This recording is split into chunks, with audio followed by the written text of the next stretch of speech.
આપ સર્વોને હેતપૂર્વક જય શ્રી સ્વામિનારાયણ। આજની સત્સંગ કથા વાર્તા નિજ મંદિર સાવરકુંડલા। જય શ્રી સ્વામિનારાયણ। આજે આપણે કવિશ્વર દલપતરામના જીવન વિશે યથાતુચિત વાર્તા કરશું અને તેઓ શ્રી સ્વામિનારાયણ સંપ્રદાયથી કેટલા પ્રભાવિત હતા અને શ્રી હરિ લીલામૃત ગ્રંથની રચનામાં તેમનું યોગદાન વગેરે પણ અહીં સાંભળશું। કવિશ્વર દલપતરામે માત્ર 7 વર્ષની કુમળી વયે ભગવાન શ્રી સ્વામિનારાયણનું દર્શન ગઢપુરમાં કરેલું। એ વખતે શ્રી હરિ ગઢપુર પધાર્યા અને સહુ કોઈ દરબાર ગઢથી સામૈયું લઈને સન્મુખ આવ્યા। એ વખતે કવિવર દલપતરામ પોતાના સહુ કુટુંબીજનો સાથે શ્રાવકના કારજ પ્રસંગે આવેલ હોય ગઢપુર દાદા ખાચરના દરબાર ગઢ પાસે ઊભા હતા। શ્રી હરિએ માણકીએથી ઉતરીને પોતાના ઘેરા સાદમાં કહ્યું કે, એ ભગુજી, આ માણકીને પાવરો ચઢાવજો। આટલું વાક્ય અને હાથનું લટકું દેખ્યું અને વાલમના વેણને સુન્યું, જે એમને જીવનના અંત સુધી આ જીવન એમ જ યાદ રહ્યું।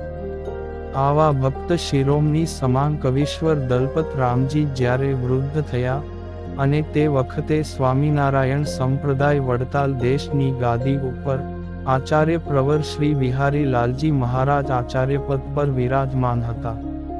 તેઓએ ભગવાન શ્રી સ્વામિનારાયણના લીલા ચરિત્રોથી ભરપૂર ગદ્ય ગ્રંથની રચના થાય તેવો સંકલ્પ કર્યો। કવિશ્વરને આ અંગે વાત કરી અને તેઓએ આ ગ્રંથમાં સહયોગ આપવાની વાત કરી। 40 જેટલા શ્રી હરિ સમાન નંદ સંતો અને બ્રહ્મચારીઓની હાજરી સાથે વડતાલમાં આ કાર્ય શરૂ થયું।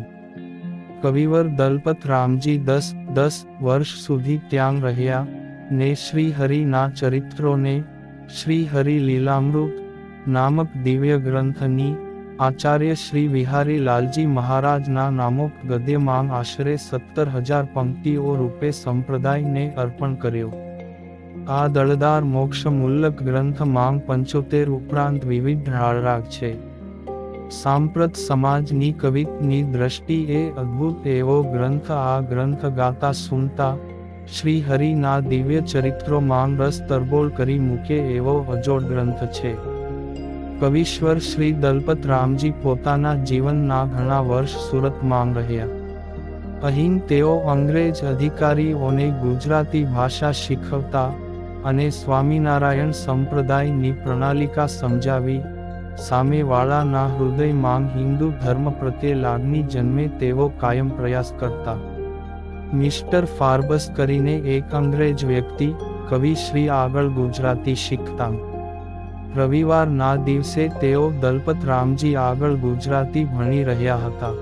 દલપતરામ ભણાવી રહ્યા હતા, પરંતુ ફાર્બસ થોડી વારે દલપતરામજી સામે જોતા હતા। કવિશ્રીને એમ થયું, ફાર્બસનું મન ભણવામાં કેમ નથી? એટલે એમણે પૂછ્યું કે, મિસ્ટર ફાર્બસ, આજે તમારું મન ભણવામાં નથી લાગતું? કાંઈ સમસ્યા છે? ના, એમ જ। દલપતરામે ફરી ભણાવવાનું શરૂ કર્યું। થોડીવાર પછી અંગ્રેજ અધિકારી ફાર્બસ પાછું દલપતરામજી સામું જોવા લાગ્યા। દલપતરામે આ જોઈ ભણાવવાનું પુસ્તક નીચે મૂકી અને ફાર્બસને પૂછ્યું, તમારે કાંઈ સમસ્યા હોય તેવું લાગે છે, માટે તમે નિસંકોચ જણાવો। ત્યારે ફાર્બસે પૂછ્યું કે, આજે તમારા કપાળમાં તમારા સંપ્રદાયનું ચિહ્ન દેખાતું નથી, એ પ્રશ્ન છે? ઓહ, એ પ્રશ્ન છે? ત્યારે બન્યું એવું કે આજે રવિવારનો દિવસ છે, એટલે મારે હજામત કરાવવાની હોય।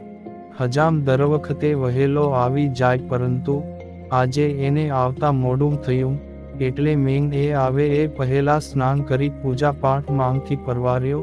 ત્યાં હજામ આવ્યો અને મેં હજામત કરાવી। અમારા નિયમ અનુસાર ફરી વખત મેં સ્નાન કર્યું, એટલે તિલક ચાંદલો ભૂંસાઈ ગયો અને લોકાચારે મેં ફરી વખત કર્યો નહીં। એ સુની ફાર્બસ કહે કે, અરે એવી વાત છે, મને થયું કે તમે સુરતમાં આવી નાસ્તિક થયા કે શું? હું તો ધર્મ અને નીતિનો પ્રખર હિમાયતી છું, અને જો તમે નાસ્તિક થાવ તો મારા નામને પણ બટ્ટો લાગે કે ફાર્બસના સંગે દલપતરામ નાસ્તિક થયા કે શું? કવિવર દલપતરામ બોલ્યા કે ના ના ના, એ તો શક્ય જ નથી મી. ફાર્બસ, મારા ધર્મના મૂળિયાંક તો પાતાળ સુધી ઊંડા છે. આ સંપ્રદાયને સ્વીકારવા માટે મેં મારા બાપ ખોયા છે. મારા પિતાજી ડાહ્યાભાઈને આ વાતની ખબર પડી કે દલપતરામે સ્વામિનારાયણ સંપ્રદાય અંગીકાર કર્યો છે. એ આઘાતમાં તેઓ એ ઘર સંસારનો ત્યાગ કર્યો અને માધવાનંદ નામે સંન્યાસી થઈ નર્મદાના તટ પર આજીવન રહ્યા. વળી આ સુરત શહેરમાં મારા ઘરથી ભગવાન શ્રી સ્વામિનારાયણનું મંદિર ઘણું દૂર છે, પણ હું દરરોજ સાંજે મંદિરમાં જઈ સંતોના મુખે કથા વાર્તા સાંભળું છું અને મારા ધર્મના પાયાને મજબૂત બનાવું છું. માટે મારી ચિંતા તમે ના કરો. આમ કવિવર દલપતરામના સંગથી કેટલાય અંગ્રેજોને પણ હિન્દુ ધર્મ પ્રત્યે આદર ભાવ થતો અને દલપતરામના અનન્ય શિષ્ય થઈને તેઓ રહેતા. કવિશ્વર દલપતરામની ખ્યાતિ પણ ખૂબ હતી. મોટા મોટા અંગ્રેજ અધિકારીઓ પણ તેઓને માનપાન આપતા. એક વખત દલપતરામ ખેડાથી બોરસદ ગયેલા. ત્યાં દલપતરામના પરિચિત રવરન ટેલર અને મિસિસ ટેલર અંગ્રેજ અધિકારી રહેતા. તેઓના આગ્રહથી કવિશ્વરને ત્યાં જવાનું થયું. ત્યાં પાદરી અને બીજા મહેમાનો સાથે કવિશ્રી દલપતરામ પણ ત્યાં બેઠા. થોડો સમય વ્યતીત થયો, ઘણા મહેમાનો હતા, એટલે મિસિસ ટેલરે અતિથિ ધર્મ સાચવવા ચા તૈયાર કરી તેને પ્યાલો ભરી એક ડીશમાં ગોઠવી મહેમાનોના ટેબલની વચ્ચે મૂકી. બધાને પ્યાલો આપ્યો, સાથે દલપતરામને પણ આપ્યો. કવિજી એ પ્યાલો લઈ ટેબલ ઉપર મૂક્યો. ત્યાં ખ્રિસ્તી મહેમાનો બોલી ઉઠ્યા કે મેડમનો હાથ પાછો ફેલાય નહીં. મેડમ સાહેબ બોલ્યા કે આ પીવા માંગ કાંગી પાપ છે, આ તો ફક્ત પાણી અને ચાના ઉકાળેલા પાંદડા છે. બધા ઉત્સુક હતા કે હવે શું બને છે. કવિવર દલપતરામજી વાત કરી ગયા.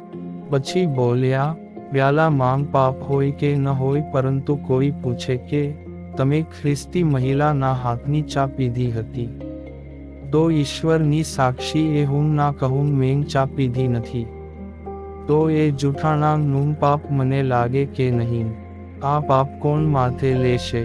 મેડમ કે ટેલર સાહેબ, મને બહારનું કાંઈ પણ ન ખપે, બિન ખપતો નહીં ખાત. આ સંપ્રદાયની મર્યાદાને મેં ગ્રહણ કરી છે, માટે આ વાત તો નહીં બને. સદ્ગુરુ પ્રેમાનંદ સ્વામી એ નિર્વિકલ્પ ઉત્તમ હતી. આ પ્રાર્થના માંગ શિક્ષાપત્રીની મુખ્ય 11 આજ્ઞાઓનું નિરૂપણ કર્યું છે અને સાથે એવા આશીર્વાદ પણ આપ્યા છે કે આ પ્રમાણે જે વર્તશે તેઓ જરૂર ભગવાન નામ ધામને પામશે. આ આજ્ઞાઓમાં 10મી આજ્ઞા છે, બિન ખપતો નહીં ખાત.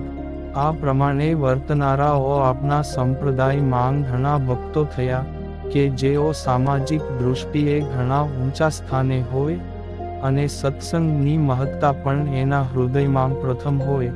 એવા કોઈ ભક્ત હોય તો તે હતા ગુજરાતના મહાન કવિ કવિવર શ્રી દલપતરામજી. આ પ્રસંગ કથા કવિવર દલપતરામજીના જીવન કવનમાંથી વાંચી આપ ભક્તો સમક્ષ રજૂ કરી છે. જય શ્રી સ્વામિનારાયણ.